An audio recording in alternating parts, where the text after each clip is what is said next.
நேத்து பாத்தீங்கன்னா நம்மோட பிற மாநிலத்துல இந்த போன் இருக்கு பாத்தீங்களா, இந்த போனுக்கு பின்னாடி ஒரு 5 ரூபா தாளை வச்சிருக்காங்க. 5 ரூபா தாளை வச்சுக்கிட்டு அப்படியே நைட்டு சார்ஜ் போட்டு படுத்து தூங்கிட்டாங்க.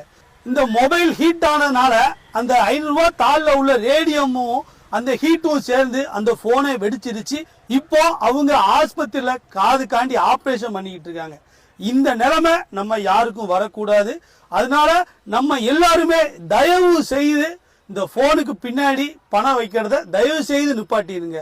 அது மட்டும் இல்லாம நான் எந்த ஒரு வீடியோவும் ஷேர் பண்ணுங்கன்னு சொல்லவே மாட்டேன். இந்த வீடியோவை தயவு செய்து ஷேர் பண்ணுங்க. ஏன் அப்படின்னா நம்ம எந்த ஒரு செயல் செஞ்சாலும் அதற்கு எதிர்வினைங்கிறது கண்டிப்பான முறையில உண்டு. நம்ம ஷேர் பண்றது மூலம் இதை யாராவது ஒரு 2 பேர் பார்த்து அந்த போன்ல பணம் வைக்கிறத நிப்பாட்டாங்கன்னா அந்த புண்ணியம் உங்களையே வந்து சேரும். காசு பணம் வேணா ஈஸியா சம்பாதிச்சிடலாம், புண்ணியங்கிறது ஈஸியா சம்பாதிக்க முடியல.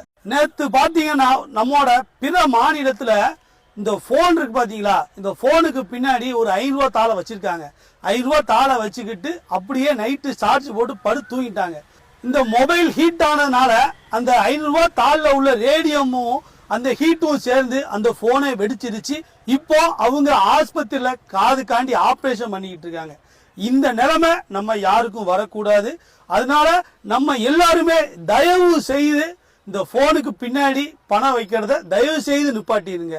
அது மட்டும் இல்லாம நான் எந்த ஒரு வீடியோவும் ஷேர் பண்ணுங்கன்னு சொல்லவே மாட்டேன். இந்த வீடியோவை தயவு செய்து ஷேர் பண்ணுங்க. ஏன் அப்படின்னா நம்ம எந்த ஒரு செயல் செஞ்சாலும் அதற்கு எதிர்வினைங்கிறது கண்டிப்பான முறையில உண்டு. நம்ம ஷேர் பண்றது மூலம் இதை யாராவது ஒரு 2 பேர் பார்த்து அந்த போன்ல பணம் வைக்கிறத நிப்பாட்டாங்கன்னா அந்த புண்ணியம் உங்களையே வந்து சேரும். காசு பணம் வேணா ஈஸியா சம்பாதிச்சிடலாம், புண்ணியங்கிறது ஈஸியா சம்பாதிக்க முடியல.